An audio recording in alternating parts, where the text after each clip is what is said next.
So, what else is in the future now that this is done? 50 Days of Narration. Wow. I thought it was going to be pretty okay at first, then the whole 3 to 4 hours a day up, so in the end, 50 days, 150 hours dedicated to this that only about 50 people will hear. Thanks, guys, for continuing to listen to this, even though it may not be your cup of tea, or maybe it is your cup of tea, in which case, well, yeah, oh, cool, that's great, thank you. Unless you hated it, in which case, I'm sorry for doing something that you hate, but I did this for me because voice acting wise, professionally, and creatively, what was I trying to do? What word was I going to do with that? What word was I trying to say? Never mind. Things have been really slow for me for a while now, especially when I compare myself to everyone else I know in this business of mouth talkering on the internet, and I only have myself to blame for this. Haven't really had the urge to audition for a whole lot of anything now. And I feel like I'm stuck in a place that I probably have the financial means to escape from. But I'm scared too. And I know where I have to go if I want to tackle the next stage of my growth as a voiceover. America, USA, Los Angeles. But the question is, do I actually care enough about this? All this voice acting nonsense, because it is nonsense. It is just amusing myself, amusing other people, and hopefully getting paid for it. But does it mean anything? Does it? Does it really? I hope it does. I mean,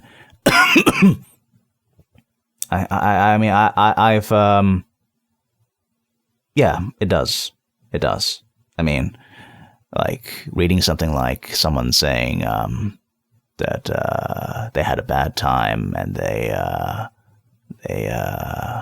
may have been going through a lot of trouble that it may have led to suicide, and it was my voice acting that cheered them up. I mean, that's responsibility, isn't it? I mean, I have a responsibility to keep doing this because people, I don't know really, but people rely on what I do, I guess. I don't know. It's just... But yeah, do I care enough to want to do the whole moving to LA thing and not grow to resent the decision like I do with everything else in my life, because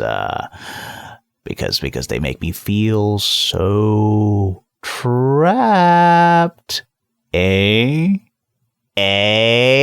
Feeling so trapped. Anyway, seriously, this is a terrible mindset to be trapped in.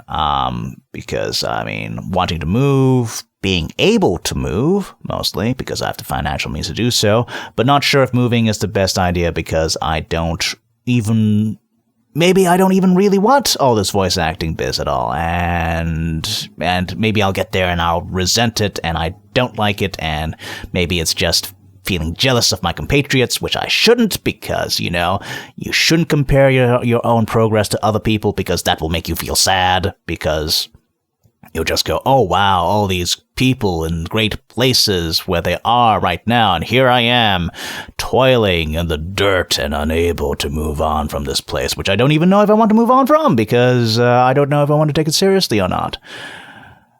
Because I haven't really been taking it seriously for a long time, or at all, because I just keep doing things because I felt like it was fun. And if I do take it seriously, so many unknowns and factors I haven't thought of could happen, may happen, and will happen. Oh my god, and everything could end up being terrible, and fun thoughts. These are fun thoughts to be having to myself. Good job, Edwin. Good job.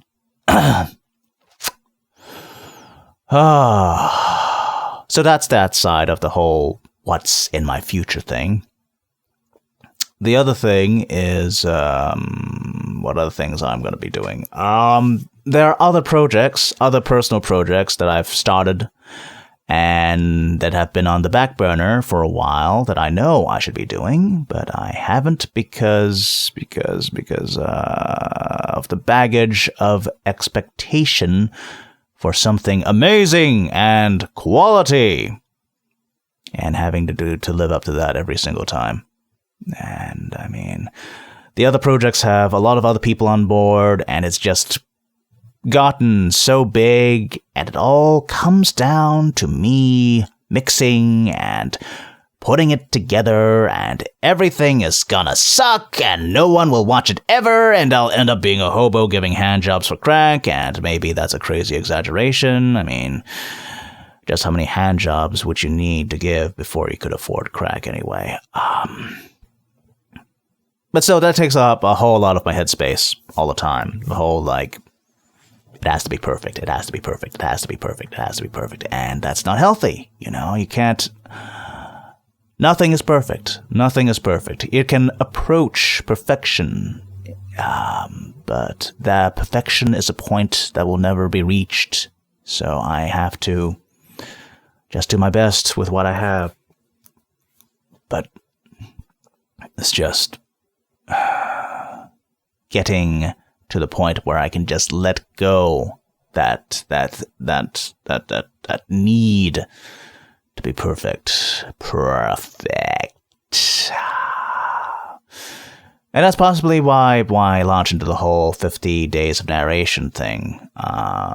Because, you know, it's just like, it's just a personal project. It's something I did for myself. And, you know, if it failed, I could have just, hey, I did it for the funds, lols, capital X, capital D, ha, lol.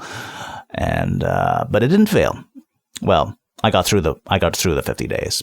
So, yeah. Yeah. So, this ended on a pretty depressing note. But, yeah. Maybe I'll do another 50 Days of Narration. Not anytime soon, but maybe sometime in the future of another Discworld novel.